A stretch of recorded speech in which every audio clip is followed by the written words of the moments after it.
I just got back from the theater to see Primate, and I wanted to talk about it. So, if you're new around here, please leave a like and subscribe if you love talking about movies. If you go down to the description, you can check out my letterbox where I have a list of tons of movies that I've watched.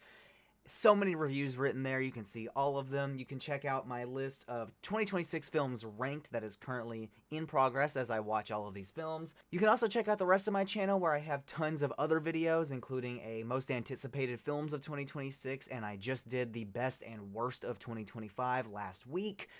So if any of that interests you, go check them out, and without further ado, let's get right into the review. So I just got back from seeing Primate in theaters, and my initial impressions of this movie were not very strong. I saw the trailer for this film in front of Avatar Fire and Ash. I believe I may have seen it before that also, but that was my most in-memory moment. Saw Avatar with my dad, and we both saw the trailer for this Primate film, and we thought it looked really ridiculous. In my brain, I was instantly thinking this was going to be one of those not so serious, and it probably won't take itself very seriously, pseudo-slasher films where it just kind of is cliche, but it's fun. So that's kind of my impression I went into the theater with, and I convinced my dad to go see it with me, mainly because we get those $6 tickets on Mondays and Tuesdays. Wonderful AMC. Shout out AMC. But we went to the theater not expecting much, and to be honest with you, we had and don't get me wrong, a bloody good time at the theater for this movie. It is definitely very silly, and luckily it doesn't take itself necessarily all that seriously, but there are a lot of standout things that I do like about Primate. So, the film follows a woman and her friends who are going to Hawaii because her dad lives in Hawaii. He's like a famous author who's having, film adaptations of his books. So he has this nice house in Hawaii where her sister and him live. And so she's going back home and bringing her friends with her for a nice little vacation. In the plane, they encounter these two douchebag guys that they, flirt with or whatever. And then they end up going on their vacation, and the two guys, they come in later. But they go on their trip. They get there, and when they get there, they introduce their pet chimpanzee, Ben. And Ben is really nice, and he's wholesome, and he's cool, and whatever. And then later on in the movie, he gets bit by a mongoose, and the doctor comes in, and the doctor's investigating him, and then the doctor gets his face ripped off. And that's literally in the first 5 minutes of the movie, so that's not a spoiler alert. I'm going to talk about the positive stuff, and then we can crescendo into the bad stuff. So, first thing, and probably the best thing about this entire movie, is the score. The soundtrack is stellar in this film. I have heard some good soundtracks, especially from movies last year, but this soundtrack is really fun. Very, very John Carpenter reminiscent, very Halloween reminiscent.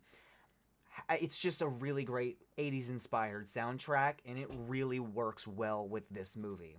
Really liked the soundtrack. That is my biggest positive by a landslide for this film. It's what kept me the most engaged with the movie, and in general, that is the biggest positive. Next positive is I'm going to give to the performances. All of these actors and actresses are very newer voices in Hollywood, or new voices just in this movie, and they all are decent enough. I don't think any of them had any breakout performances that are going to win Oscars, don't get me wrong, but for a, kind of lower stakes horror film that's not really going for an award category, they do a decent job in this film. And it is nice to see new people playing, in a movie, considering that we've seen so many of the same people in so many movies recently. So new faces is always welcome, and that was a big positive for me. My other big positive is going to be the carnage candy, because this movie offers a lot of good stuff. All of the kill sequences are very graphic, except one of them that is a little bit lackluster in comparison. It was kind of off camera, which I was a little disappointed in, but all of the other ones are nice and graphic, and, this sounds demented, but fun to watch because of it. The makeup effects look really good, and that was also a huge positive for this film. Some stuff that is decent, but I don't really care that much, is the actual directing. I think the cinematography aspect of this film, while it's really simple, there are some pretty cool shots that do look pretty good.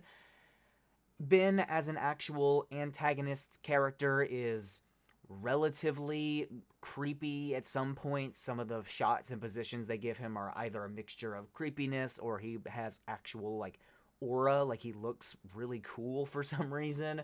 So there's a little bit of that in here also. Cinematography, like I said, it's generic for the most part, but there are some good shots sometimes. My other big, not, just kind of decent thing is the actual story of the movie. The idea of a chimp getting rabies and then it goes and it kills everybody is, like, really dumb on paper. Like, I guess it could happen. It has happened, but it's just a really dumb, idea on paper. And it works well enough in this film. I mean, it knows what it is. So if you're not really, looking for an award-winning performance in an award-winning film, then you'll have a good time with this one. Coming into the things that were negative for me, or at least things that I thought were a little bit lackluster in this film, I would have wished for a little bit larger of a cast, especially at the earlier stage of the movie, because while the carnage candy and kills that we do get are really good, some of the lighting in those kill sequences is quite dark, and I would have liked to see more kill sequences, and especially more kill sequences that are in better lighting. I do think that maybe there were some budgetary constraints with that, but for the most part, that's my biggest critique of the film, is I just would have wished there was more kill sequences, because when they're there, they're really good, but there's just not very many of them. My other big critique is how long this movie takes to actually get into the action. By the time the chimp is actually killing people, you're already 35, 45 minutes into the movie, and there's a lot of, just setup in general. They try and make you very emotionally invested in these characters, and while the performances are decent enough, I just don't really care, considering that this is not really a kind of movie where you're supposed to really care that much about the characters, all things considered, so wasn't super interested in that portion of it, but I'm glad that it was there somewhat.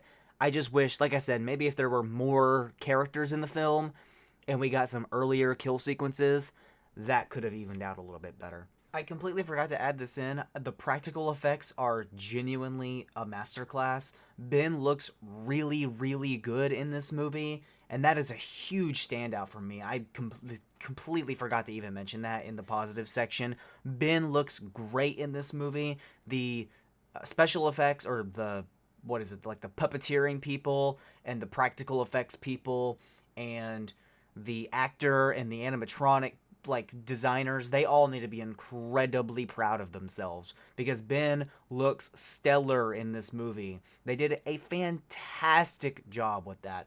Don't know why I didn't say that earlier. Full apologies to them, because they deserve all of the credit for how good that looks. And there you go. That is all I have to say about Primate. It is definitely a decent film. There's not too much to really dissect with this movie like other stuff. Even The Plague, the last movie that I reviewed, even though I didn't like it quite as much as this, there's a lot more to dissect with a film like that in terms of its core narrative. This movie is a silly little slasher film. I actually don't know what to call this movie. If you know what kind of movie this is, please leave that in the description, because it's not a creature feature, it's not a monster movie, it's not a slasher film. What is this movie? Please tell me down below. And if you enjoyed this video, please leave a like and subscribe, and check out the other videos on my channel. Like I said, I've got that Plague review I just did. That's a good video. You should go check that one out. I'm also doing a review of Dead Man's Wire on Thursday. Expect a 28 years later review next week.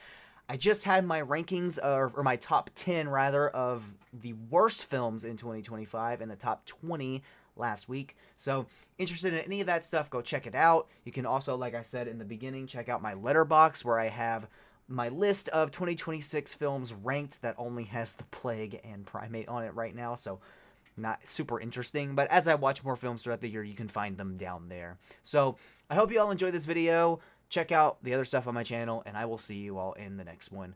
Peace out.